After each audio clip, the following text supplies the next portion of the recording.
Hello, everyone, and welcome to a new episode of Intellectual Intercourse. I'm Tranna. And I'm Adam. Today, we're turning back time. We're going back to the late 90s, early 2000s, and the big question today is what was your relationship to the internet when you were a kid and a teen? And just for a little context for our listeners, when people started getting the internet at home, circa 1998 up until like 2001, during that time, we were both around 11 to 13 years old. You're a little older than me. Um, so the internet entered our lives at this very interesting moment in terms of being preteens and the onset of puberty and like the fact that the internet came into our lives at the same time as like the beginnings of our sexual awakenings or coming into Yeah. our adult bodies. I think it's such an interesting notion or fact that that's the time that it entered our lives. Yeah. Kids today obviously, have it in their lives from the moment they're born, but we lived a good, 11, 12 years of our lives without it at all. Yeah. And we've evolved alongside it. Exactly. So I think the best place to start, because it is a big question, is do you remember the first time you went online? Yeah, I do. It's such an interesting thing because prior to getting online the first time, the idea of the internet was so abstract to me. There was just nobody around me that could explain what it was Mhm. concretely. Like it was I still don't know what it is Yeah. physically. What is the internet physically speaking? Is it like, I don't know, like some electrical tower underneath the ocean? Like, how do you just plug in a cord and suddenly you can do all these things? Like, I still don't get it. I'll never understand it. Mm, I knew that I wanted in it or on it. Like I didn't even have the language to describe it, You but wanted to surf I the web. was ready to surf and I was ready to surf as much as possible. And I did not know what it was or what I would do with the surfing, but I knew that it was somewhere that I needed to be, as if it was a place. And I think Mm, that's like a really interesting thing about the internet. In the early days, it was a place that you connected to or went to, whereas today it's everywhere in every moment of our lives. Like yeah, it's not something we plug into. And in the beginning, just thought it was this thing that you could send messages. Like that was pretty much the beginning of it for right. me. And I remember very specifically when I first connected to the internet. And we can talk about No, tell me, what was the. it? No, it was like I signed up for Simpatico. It was the provider in my area. I had a school teacher come to my house with the Simpatico disc to set it up because I just didn't even know how to set up the Right. internet. I was so young.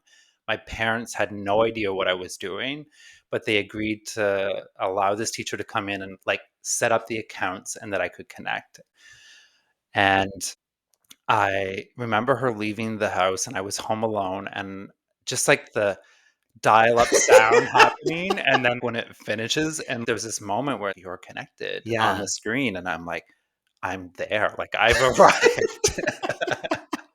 I don't know where I arrived to, I had no idea what I was going to do, but that was, like, first moment that I ever experienced the internet. Like, I had been using computers, I was very computer savvy. Did It you have a computer at I home did, yeah, I growing up? was super lucky that I had a computer. Okay. Um What kind of things would you do on the computer when you were a kid before the internet?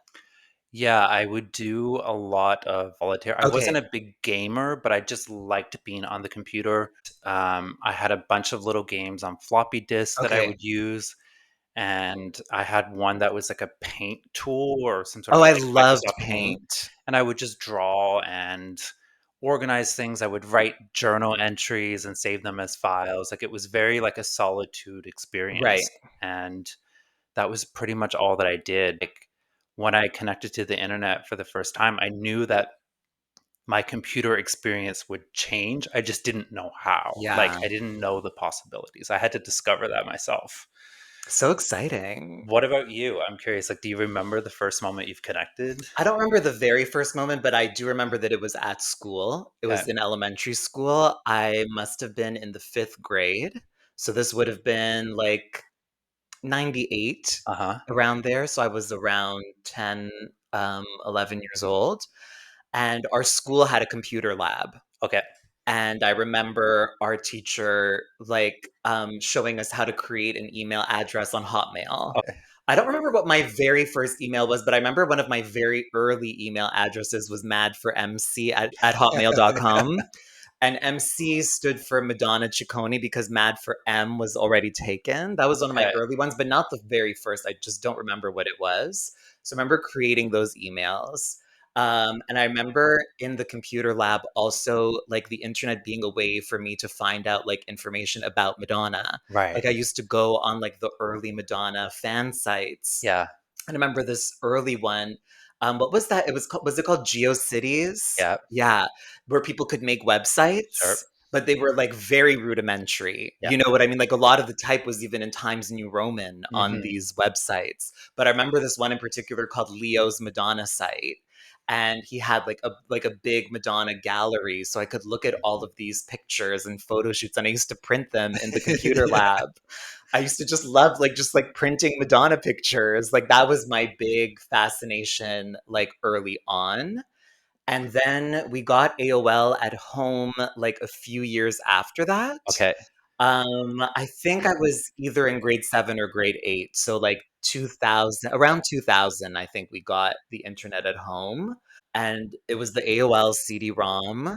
I think my mom set it up, although I don't know how because she can't even screw in a light bulb. Yeah. So I don't know how she managed to set up the AOL disk, or maybe someone did come over and do it for Yeah. us. Um, but I remember in those very early days, like me, my mom, and my sister, like fighting who would get on the computer Sure. because there was just one computer in the Yeah. house that we all had to share, and it was the three of us. And of the three of us, I think my sister was maybe the least interested, but me and Okay. my mom were both like really into this Uh-huh. new world. Sure. I guess, like, the question that I have for you then is, if we were to sit down and look at a history trail of your browser, what story would it tell? Like, what in your teenage years were you searching for online? You know what's interesting? Like, I don't really remember looking at a lot of porn Mhm. at that time. Like, you'd think that would be the answer, and I'm sure that I did a little bit, although that would have been much later when I got, like, my first laptop. That was Yeah. just mine. Yeah. So, I wasn't on the, like, shared family computer. Okay. So I think when I got my own laptop when I was around, like, 17, like, that's probably more when I was looking at more pornographic material. But I think before that, again, you would have seen a lot of Madonna. I Uh-huh. remember spending, like, a lot of time on the Madonna official website and just going through the web store and Okay. just seeing, like, all the things that I wanted to buy, which Yeah. I couldn't buy, but I would, like, write it down, and then I would actually call HMV at the Fairview Mall and order the CD that I wanted. And also, like you, I think the thing that excited me the most and the thing that I definitely spent the most time on was messaging. Yeah. So it was like ICQ. Uh-huh. That was the earliest one. I don't think my web history would necessarily be that interesting because most of my online time was really spent messaging. Yeah. What about you? Like your web browser history? Yeah, I guess there would be a mix of different categories. There would be a huge bucket that was primarily about messaging and trying to connect with people. Like, it was really fascinating to me that there were people out there that I could find that had interests that were similar to mine, because growing up where I did, I never saw myself in people and I never saw shared interest to the degree that I would have liked. So much of my time was about connecting to randoms. Yeah, me too. ICQ. Yeah. Because ICQ, like, if my memory serves me correctly, like, it would, like, wasn't there, like, a random Uh-huh. chat feature where you would just be in, like, basically a DM conversation with like, it was randomized. Yeah, there was like an ability to open a window that could pair you with somebody, and you could send them a message or you could start a group chat with them. Right, And it would be like, I think you could put in some basic things like location or age. And if they had that information in the profile, it would limit to right. those people. But did ICQ also have chat rooms? Yeah, they did. Okay, because that's how I guess how we would meet Yeah. people. But I did spend, like, a lot of time on there, Yeah. especially as a teenager because I would spend the summer basically on my own. Yeah. So, like, my mom would be at work, and my sister would be off with her friends, Mhm. and I feel like as a, like, tween and teen, like, I think those were probably, like, my loneliest years. Mhm. So, like, my sister had, like, a bunch of friends to hang out with, and I had really good friends in school, but I feel like in the summer, I just wouldn't really see that many of them. Like, I had one friend, Crystal, who I'm sure we'll talk about more as the podcast unfolds. She was, like, my partner in crime, and we weren't friends for super long, although we've reconnected, but for, like, 2 years, we spent, like, every waking minute with each other. Okay. But outside of that friendship, like there were summers where like, and I'm not an outdoorsy, like physical activity kind of person. Yeah. So like I would just spend like almost the whole day, like just chatting with people on ICQ and like watching daytime talk shows and just going back and forth between like the TV and the computer, which is not good, obviously, but that's what it was. And Yeah, I just remember, yeah, talking to people with similar interests, but I do think like the ICQ messaging people, like there was definitely like a sexual dimension. Like I was for having sure. extremely like basically cybersex. I don't Mhm. know if that's a term that's still used today, but I love that term, cybersex. Like it's so exciting. And back then we didn't have like digital cameras. Like it was all No. just words. Yeah. I wanna get into a lot of the relationship stuff, but, like, I wanna go back also in the sense that there was this time or this element of using ICQ to talk to random people, but I also connected to some of my peers that I was studying with at Hmm. like high school, and I developed really strong relationships with them through that tool also that then transferred to online. Like it was this really powerful way of communicating, I think, at that really pivotal moment in our lives, alongside this technology that was also quite primitive and evolving. And we developed these really interesting abilities to use it as a way to communicate to people in our lives, but also have completely randomized, fictionalized lives or Yeah. relationships with other people. Absolutely. I think there like that also coincides like with MSN Messenger, which was a Yeah. huge part of my high school years. Hmm. But it's so interesting what you just said because I would also not less ICQ, but MSN I would use to talk to like my real life friends. But what was interesting about the MSN space is that I would also talk with students who I maybe didn't talk that much with in class Yeah. or in the actual school. Like I remember this one girl in particular, Steph Lim. Shout out to Steph Lim, where we didn't necessarily talk that much in school, but we would have like long conversations on MSN and we both had a crush on the same guy. So Uh-huh. we would like talk about him. And she always seemed like in class, like this very conservative, shy girl. Yeah. But it's almost like, even though it's not anonymous because you know the person, but there's something about being behind the screen Yes. that allows you to say things that you wouldn't necessarily say in person. Like, even when me and you text, like, I can ask you things that I might not ever ask you in person, Right. but there's something about the digital space where it feels like everything is allowed. I remember really specific in high school. For me, it was less about a separation between ICQ and MSN by people. It was more a period of time where, like, I started on ICQ and then slowly transitioned to use MSN more for primary communication. But I remember being really excited if a girl gave me her ICQ number because it opened up this private channel that just wouldn't be possible. Like I can even remember just reading out my ICQ number, which I still remember. You do? What was it? So add me 157286165. Wow, I can't believe you remember it. And I remember her writing hers then on a sheet of paper, and I was just like dictating mine back to her. And I was so excited because it was like this whole other level of, or like plane of communication, because I could have called her. Like I could have looked up her parents' name in the phone book Right. and called her and we had a chat, but it was like this was private to another level that other mediums couldn't provide. But who was the girl? And like what was exciting? Was it because she was one of the popular kids and like maybe wouldn't give you the time of day in school, but she was opening up this channel? Like what was it? Her name was Megan. We became good friends. I was like desperately trying to perform heteronormativity Okay. and trying to date girls or be interesting, even though I really knew at that age Yeah. that I was a homosexual. But also, part of me was very interested, like, oh, I could chat with one of the girls that I liked and that I just wanted to be around. Right. And we had tons of conversations and really intimate conversations. And I did that with a lot of people that I just probably, like you said, I would never have done that in a real Right. life context. But with Megan, did it ever get sexual? No. Okay. Yeah.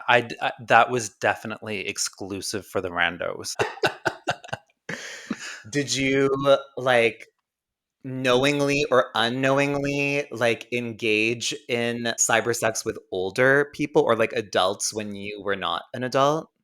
I think like it's such a fascinating thing because we all knew that we were lying online, Yeah. but like trying to convince ourselves that we were being truthful and that the people who we were talking to were also truthful. But the reality is that we were just all like morphing to each other's fantasies, Yeah. and we were projecting so much onto these other people that like in the end it was us just projecting ourselves out onto the world, and we're like, oh, I'm so into this. What were you projecting? Like, did you have a persona or, like, would you pretend to be different kinds of people?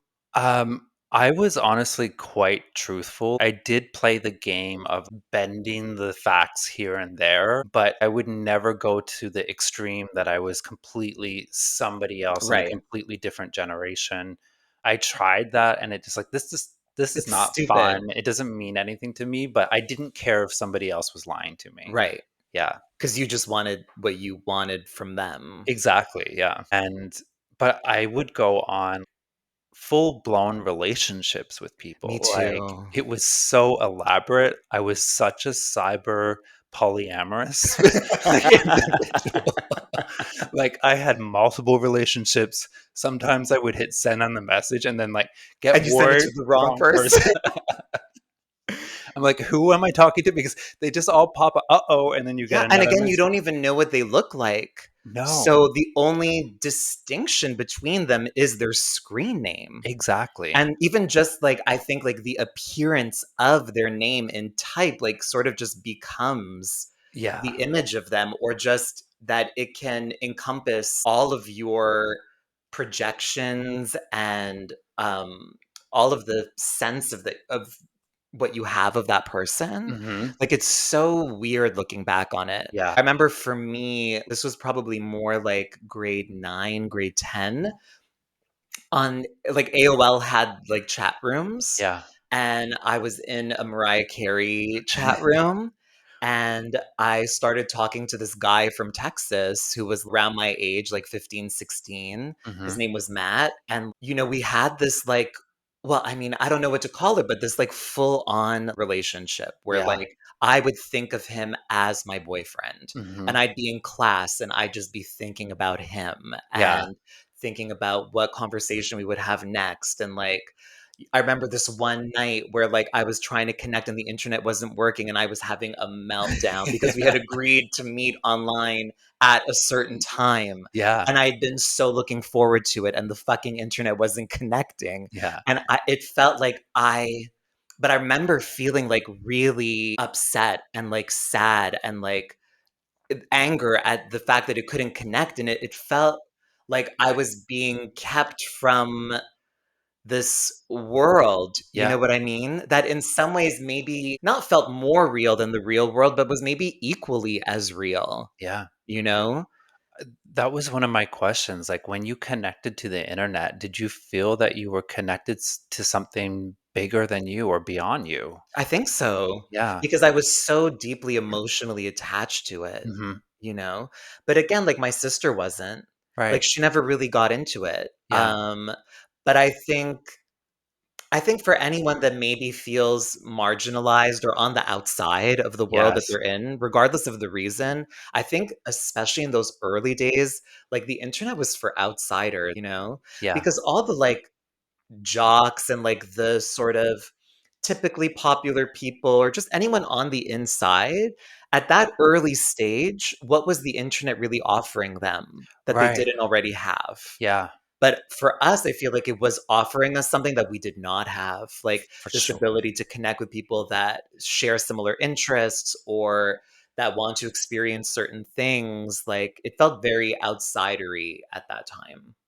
It's such an interesting point. If I look back and I see the people around me, there was a lot of people just not interested in the internet. And the people that were in my group, they were definitely getting something from it. Yeah, Like I was hooked up to the IV of internet and I was like, give it all to me. me too. So like how like would you spend hours and hours and hours online? I was addicted. Like I loved it. We had one phone line when I first got the internet, and it basically drove my parents insane because every time that I could connect to the internet, I was connected. And eventually, like much later, I had an allowance, and for my allowance, it was to pay for a second phone Oh my line to god. so that I could connect to the internet unlimited. And your parents didn't really care about the internet. They had no idea. They were just terrified that I was spending too much time at the computer. They Right. didn't know what I was doing. They had no concept. They were not interested. Like it was a computer of the family, but I was the only one that used it. Right. Yeah. And, like, getting back to relationships, like, Yeah. is there anyone you remember? Yeah, I had this multi-year relationship with this girl named Alexia from Fairbanks, Alaska. And it was years and years that we had talked and got to know each other. I was super truthful in all of the details. I did see some pictures of her. I did send some pictures of me over time. And, but I have honestly no idea if that person is real. Right.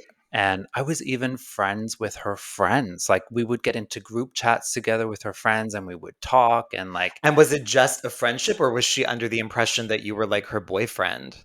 I don't know. I think that there was probably a mix of both. Okay. Like, it transitioned, I think, more to be friendship, but there was always a hint of it being like, "Love you, babe," and, like, you know, really, like, I guess, cute teenager expression, Yeah. but, um I honestly have no idea what happened to this person. I cannot remember her last name. Like, You if never you met? never met, have no idea what happened, how we separated. It just drifted over time. Like, she wasn't connecting, I wasn't connecting. It was a big time zone gap. Like, we rarely overlapped, and we had to make a conscious effort, like you said, to be connecting at the same time Yeah. to have this connection of communication between us. So if you're out there, Alexia, please DM me. Slide into my That would be DMs. I'd amazing. love to, like, just know what she thought of that and, like, what Yeah. I think now, and it would be such an interesting exploration. I remember one of the big things for me, this would have been grade 9 when I was, like, Mhm. 15-ish. It was this, Kylie Minogue fan forum, called sayhey.co.uk, Okay. and it was obviously a place for people to, like, talk about Kylie and everything Kylie related, like, there would be threads about her albums and videos and concerts and these ongoing discussions, but then there was also, like, an off-topic section of the forum where you could Yeah. really talk about anything, and I remember, like, most of the people on that site were in Europe, Uh-huh. because it was a Kylie fan site, so I just remember, like, that's how I learned about so many, like, new artists and, like, European music that I didn't know about or that didn't get released here, so Yeah. that was major, but I also definitely had deep online friendships with a lot of these people, Yeah. and most of them were, like, gay men, so, like, sometimes there would be, like, a romantic dimension. This was still at a time where, like, I didn't identify as trans, like, I didn't even really know what that was, Mhm. so I was just engaging with these men at a time where I was basically trying to move through the world as, like, a cis gay man, Yeah. even though that never really felt right to me. And there was this one guy, in particular who was, like, 22 years old, which seemed like so much older than me at the time. I was, like, 15, 16, and I just, like, developed, like, the biggest digital crush on him, Yeah. like, just from his personality and just, like, the way that he spoke, and it took a while before I even ever saw, like, a photo of him, Mhm. and I remember just being so obsessed and, like, wanting him so badly, and he lived in Montreal at that time, but he wasn't interested in the same way, and, like, he's in adult living a real life, you know what I mean? And I'm just Yeah, a teen in their bedroom trying to feel connected to sure. something, you know? But it's weird because our friendship, like, has gone on, like, so many years, and he's someone that I'm still occasionally in touch with, and, like, Okay. we ended up meeting, like, many years Wow. later, and it was so strange to meet him in person, like, Uh-huh. after so long speaking online. Yeah. Oh,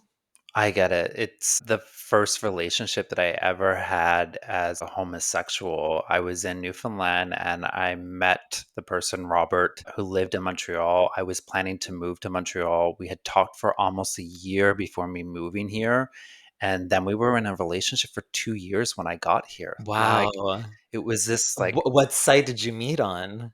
there was this Apple website called iChat Gay, Okay, and on Apple, there used to be iChat. It wasn't like an MSN or ICQ. It was like a specific, basically became iMessage in the okay, end. And somebody created this website where you could create a profile, much like Gay 411, but it was only for chatting on this platform. okay. So it was like other Macintosh users, and we connected there, and we basically developed a relationship online.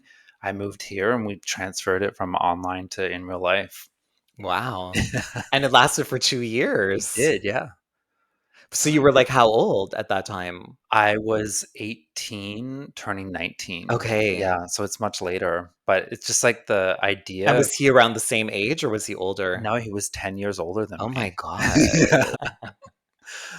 But I think, like, maybe even to just step back, like, as a Sagittarius, like, connecting to the internet, it was, like, the first real experience of me connecting with the world, like, Yeah, and knowledge, and I just wanted to have all of it. Like, yeah, just couldn't get enough of learning things.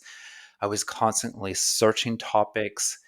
I was constantly trying to discover new music. Like, I really feel for that sort of like minority or outcast. The internet became the place where we found ourselves. yeah, This idea of discoverability, learning new music like you did, there is something that is so powerful, I think, in that method of discovery that the internet today just does not have. We're just given information through algorithms, and it's so easy to find things quickly and yeah, exactly what we want. And there was like no chance or surprise, or like yeah, you would be in a forum and you would see that somebody posted this, and then you would follow them because you like that, and then you learn something else. And honestly, like it terrifies me to think, who would I be if I didn't have the internet? Would I still be in Newfoundland trying to figure myself out if I didn't have this like portal that could let me explore to mhm, the boundless, I guess, ways that I needed, that yeah. like nobody around me that I knew of could provide or could understand? But then that's so interesting, but simultaneously, like, Mhm. on that note, like, this idea of forging our identities in this digital space, Mm, and like you just said, so much of what you know and what you learned came from there, and what would you be without it? yeah. But I guess simultaneously, my question is like, what does it mean that we forged our identities in a space that isn't really real? Or is it? You know what I But I find there's a freaky element to that. Like, I get what you're saying, and Yeah. I see the positive side in what you're describing, but then I also think, like, what does it mean that we forged who we or a big part of who we are, not all of who we are. Obviously, Mhm. we still lived in a real world. We still had friends and school and family and a life in the real world. But yeah, I guess to me, it's just like, what did it do to our brains I that might don't not be know. so great? I think for me, like in a weird way, because like I spent so much time on there at such a formative age that like I think that I still have some of the habits that Mhm. I had then that I've never really shaken off. You know what I Yeah. mean? Like, it's not that I would have like a full-on relationship or think about it in that terms, but like I'm perfectly happy to like sext and not meet someone. Yeah. You know what I mean? Like there's a part of like sexting or like engaging with people in a sort of like sexual intimate way in the cyber universe that does feel satisfying enough to me that like I don't need to have it in real life. And I think also too, just on that note, like I can block somebody just as well online as I can in real life. So I guess there's like patterns of the internet that are not good. I mean, like any tool, it can be used for good or bad depending on how you're operating it. But I guess I don't necessarily see that the internet forged our identities. I think that it was a tool that helped us find our identities, Mm, and that the idea of the screen, it could be viewed as a window, but it could also be viewed as a mirror. Like we right, were controlling what we saw there. It's not like, if anything, we controlled more than what was put on the screen or what we seeked out. Today, we don't have that control. Like the right. ads, the information that we get, it's channeled to us and we're not seeking it or discovering it. So I I get the like negative aspect of it, but I think that as an like queer individual, as a um, person that wanted something that just wasn't available around me, like it was a lifesaver. Yeah, it was honestly. I guess there's just a part of me that wishes that I could have had the experience of, like, my first love being, like, an actual human being. Sure. You know what I mean? But there was so much as a queer person living in the suburbs that I was denied, Yeah, you know? Like, a lot of cis straight people have their first loves and, like, first relationships and first sexual experiences pretty young. yeah, You know, like, anywhere from, like, 13, 14 to, like, 17, 18, which is still so young, yeah. you know? And, you know, obviously, like, I think, like, most teens, like, I was very caught up in the well, in the hormones, one, but in the fantasy of being in love, Yeah, you know? And I guess the internet allowed me to live that fantasy, yeah, but there's a part of it that's not real. Like, I right. remember Matt, the guy from Texas, who I guess I was in a relation quote, unquote, "relationship" with for, like, a year or, like, a year and a half, and, like, he had sent me this picture, and he was so hot, and I was like, "Oh my god," you know, like, I think there was also something very validating about, like, this hot guy desiring me who felt like such an outcast. Yeah, But then I found out, like, that that was a fake picture, which he admitted eventually, you know what I mhm, mean? And he didn't look anything like that when I saw his real picture, you know, and it was like the illusion was shattered. yeah. But I don't know, I think that, like, there's still positive experiences. Like, I think that you probably, even though it was fantasy and there were elements of it that were real, whether they were like, on a percentage scale of 100% or Right, 50% real, you still believed in them and you operated as if they were real. I think the engagement, being worried, not being able to connect, like these were real events that were right. happening for you. And I think that honestly, that or those experiences gave you an emotional development of emotions and Yeah, maturity that maybe, people that were doing the real in life thing just never got to explore that amount of like relationship development. I said earlier in the podcast, like I was having multiple relationships. Like you were a whore. I was a You cyber were whore. Um, but yeah, I mean, like, I used to speak to a lot of people too, like, not I think Matt was, like, the only one that I felt like I was in like, I would refer to him, like, as my boyfriend. You know what I mean? I wasn't, like when I was in that relationship, like, I wasn't having relationships I was monogamous from the start, yeah. monogamous from the very beginning. I mean, before and after Matt, though, I would, you know Hmm. even now, I talk to, like, I don't even know how many men in a given year, you know, a lot, You're like, I would estimate that, like, between the ages of 13 and now, that I must have spoken to at least, like, 2 to 3,000 men. Wow. Honestly.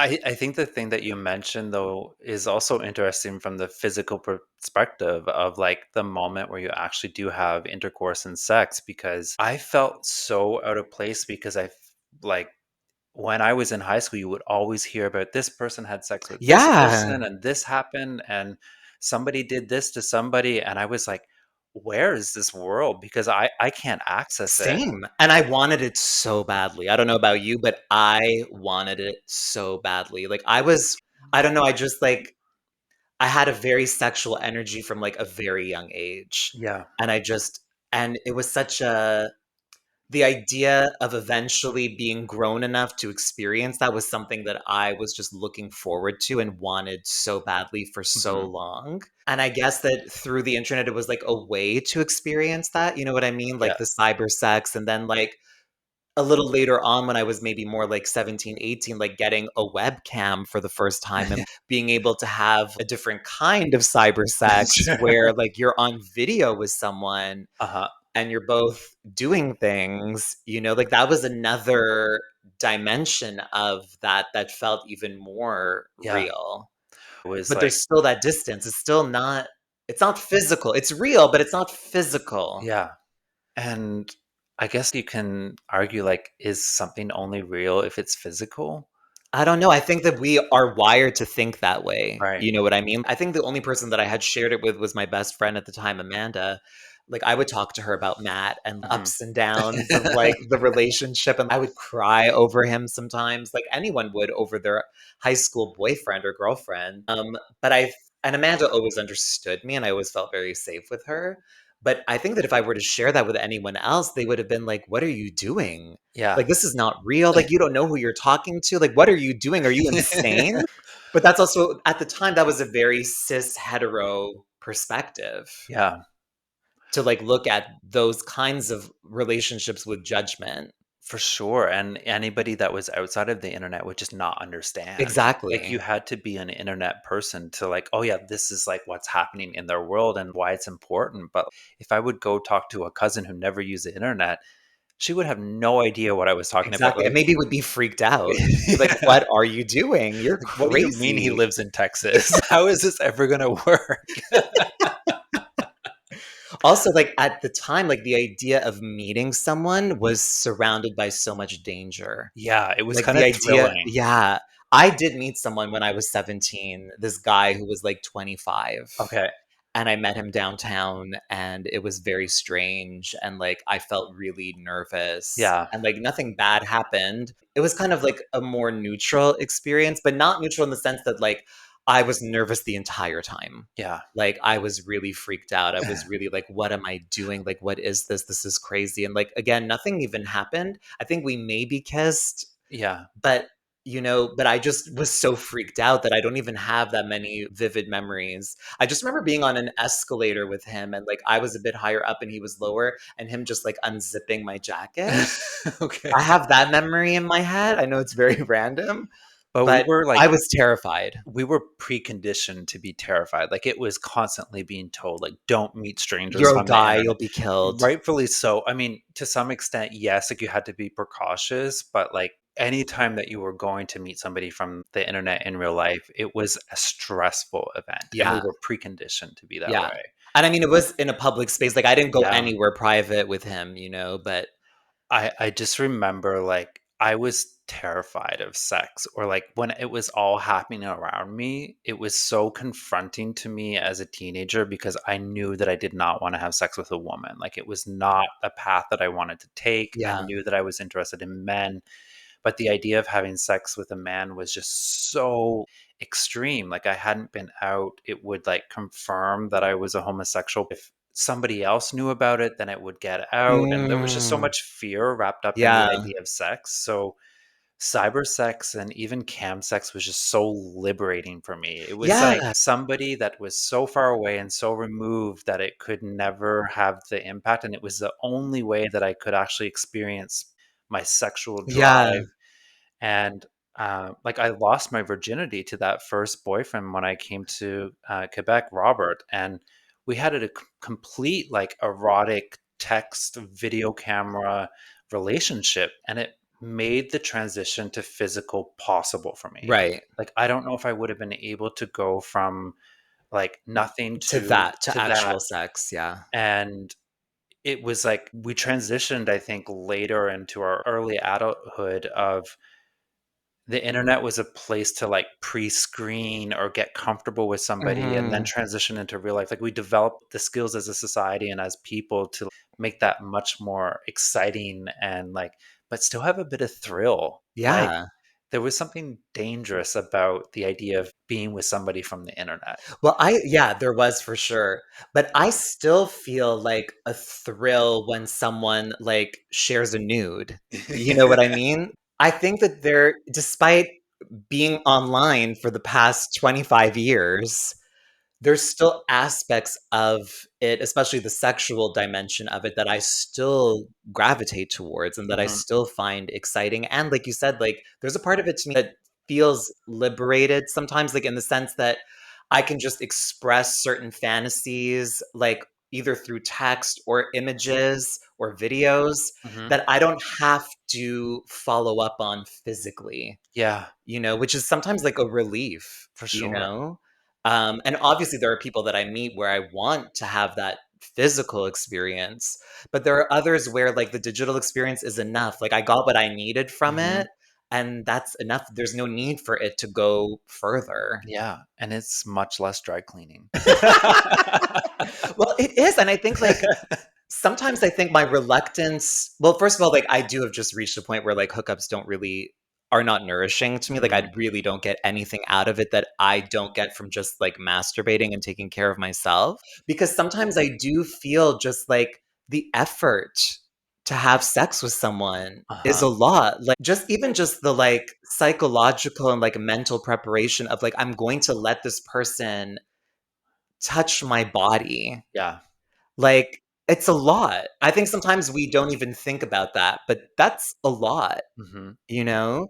And so sometimes it is just easier for it to just be, like, text and image and video based and, like, don't touch me for real, like, you'll never know where I live, I'll never give you my address, you'll never see me in real life, like yeah. So, is there a part of you that is, like, holding on to something that's, like, a pattern of your early internet days, or, like, you're just embracing it and you feel more comfortable in that?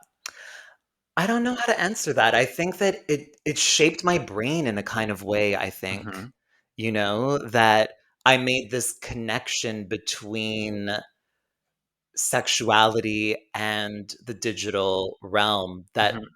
and that connection, I guess, has just never been broken for me. 'Kay. And again, it's not like I only experience that kind of sexuality. I have a human sexuality as well. Not that this is inhuman, but I guess I've just reached a point now where, again, wanting to allow someone to touch me physically, the bar is just a lot higher, Yeah, and I need an emotional connection. and But I still am, like, a sexual horny person, so, like, I need an outlet for my sexuality that isn't physical, if that makes sense. I guess just in comparison to your teenage days on the internet and, like, the omnipresent components of the internet that we don't even think about it, it's just there. Do you feel more connected to people today, or do you think that you were more connected to people in the early days of the internet? No, I feel more connected now. More now, yeah. Yeah. Because again, like, growing up, I did have really good friends in school, but it felt like a lot of those friendships were strictly contained within school. It was Uh-huh. like outside of school, those friendships didn't really translate. There were a few that did, like Crystal and Amanda and a couple of others, but again, those were kind of lonely years, especially in high school. Like, I remember I had this group of friends, but they were all overachievers and they all had like extracurricular activities like sports and Mhm. things, you know what I mean? So they were never free to hang out on the weekends. Sure. So like when the majority of our peers were like having parties and like having sex or whatever it was, like having experiences Yeah. with each other, I didn't have access to those experiences. But I really wanted them, you know what I mean? Yeah. And I think now my life is much, like, exists primarily in the real world. Like, I think Sure. especially, like, over these last 10 years of, like, performing, I've truly discovered community, like, artistic community, and I've made every year I make new friends, which is the opposite experience of most adults who I always hear from that are always telling me, like, "It's so hard to make friends when you're an Mhm. adult." But I think because of the work that I do, I get to meet so many people that, like, I make new friends every year. Yeah. And I'm so grateful for that because my real physical world back when I was a kid and a teen was very small, Okay. and the internet made it feel big. But I think now my real physical world is very big, and I'm Right. really grateful That's for super that. interesting. Yeah. And now my digital world still exists, but it's not in the same way, and to be honest, I think that there's even a dimension of the sexuality that I express online that is just a way of numbing myself. I'm not even necessarily horny all the time, like, it's just a way to numb myself from what is sometimes, like, the darkness of the real world, Yeah. it's not saying that it's a healthy coping mechanism, but it's just well, it's like sex addicts who need to have, like, a physical partner, like or anyone who has a sort of addiction or distraction, Mhm. they serve to numb, you know what I mean? So I think that there's a part of my relationship to the internet now where it's more like about numbing myself. Even though Interesting. at the same time, that's where I get most of my, well, all of my news and Yeah. like real world information. So it's weird because it's kind of like the things that make me feel depressed or overwhelmed come from the digital Mhm. space, but so do the things that allow me to escape or numb myself. Sure. Back to the question, or the reason I'm asking it is this idea of like you still connect with people online and you're still sexting. I Yeah. still think cybersex is a better word. Yeah. Um, Me too. but do you feel that you are still having the emotional depth of connection with No, people, or it's no. really a sexual act that exists? Like Yeah. you've lost some element Yes. of that interaction? Yeah, that's a great way to look at it. Yeah, I don't have the emotional connection at all. Like, there could never be another Matt. Right. Like, I could never fall in love with someone that I haven't met. Like, I think that happened because I was so young and juvenile, and it was Yeah. all that I knew, and it was all that I had access to. Like, there are some sexting partners that I've known for many years Hmm. and that I sexted with, but there's not an emotional Okay. connection.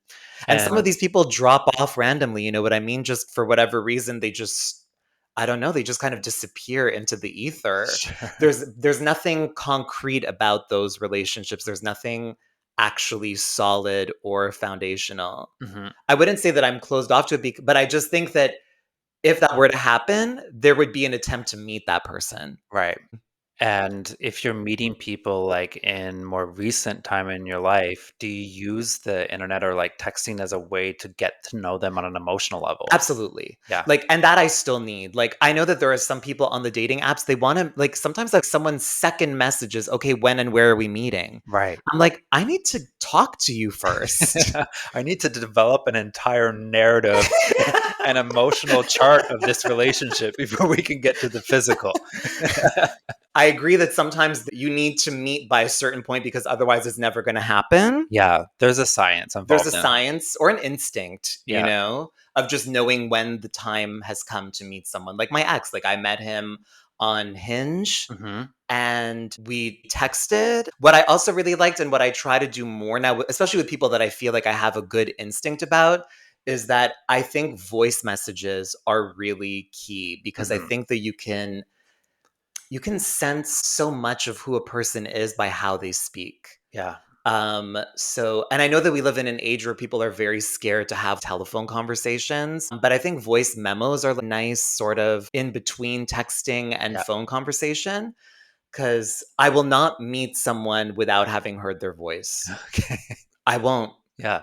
because I can really, really sense like if I'm gonna respond to this person. And it's even happened where like someone's picture might not necessarily grab my attention or make me feel any kind of way. But then hearing their voice, I'm just Hmm. like, oh, I'm feeling something. Yeah.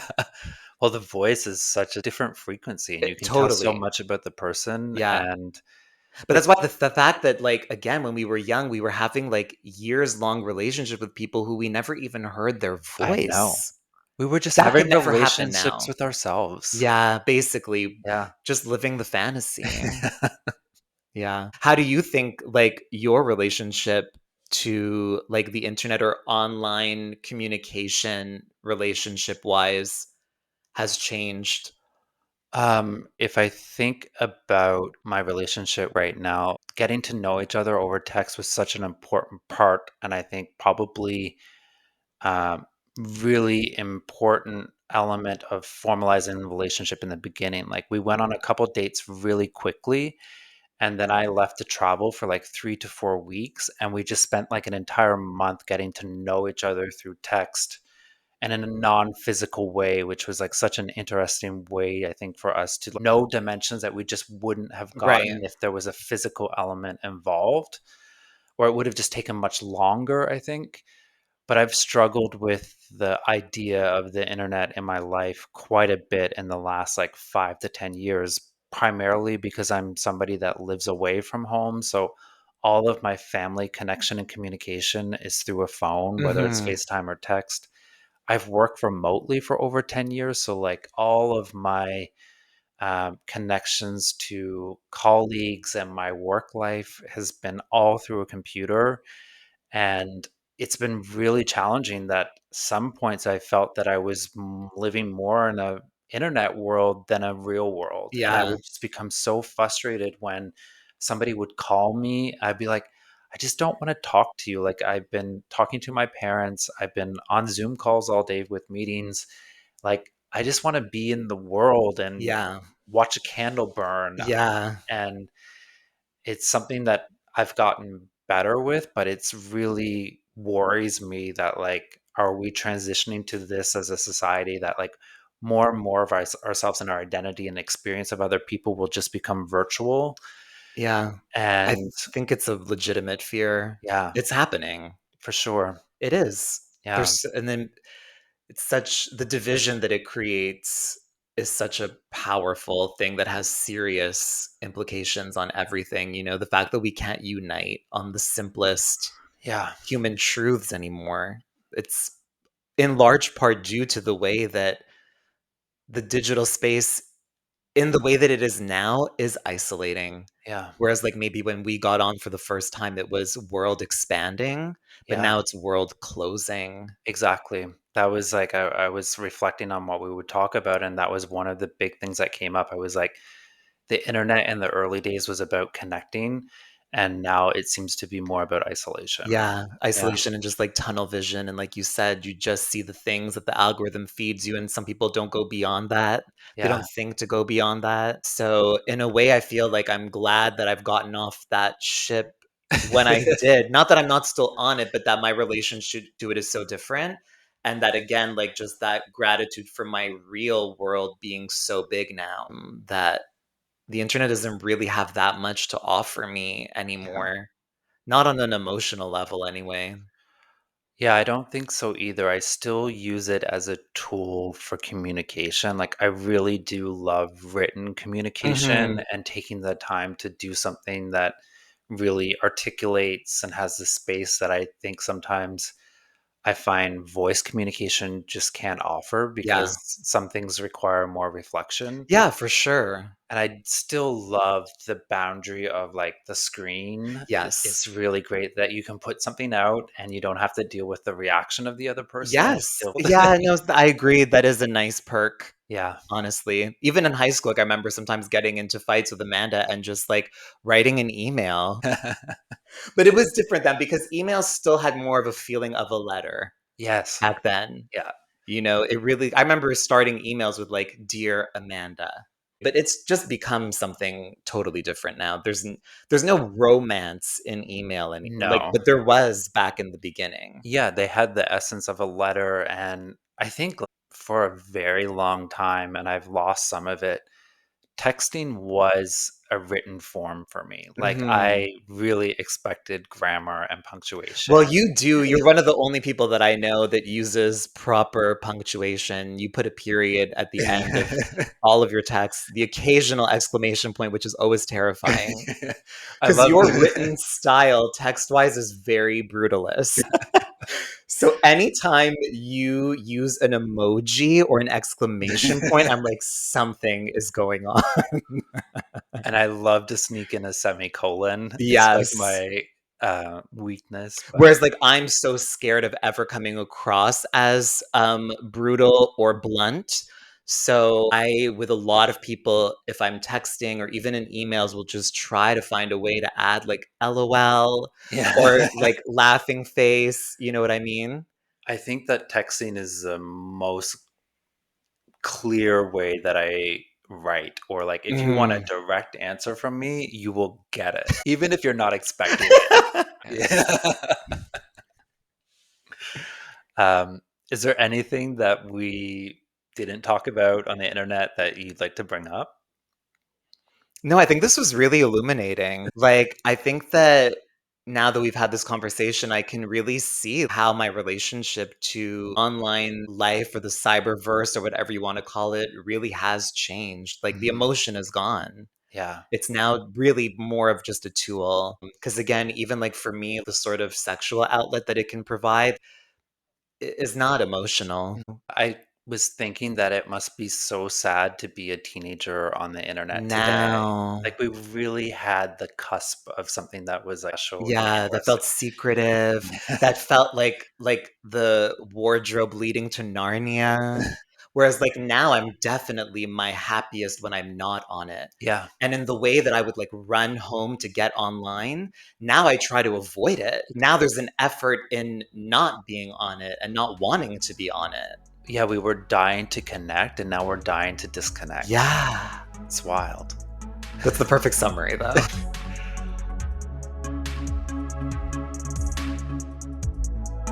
Did we get in your head? Let's make it official. Subscribe, give us 5 stars, and share with someone who enjoys a little mental seduction.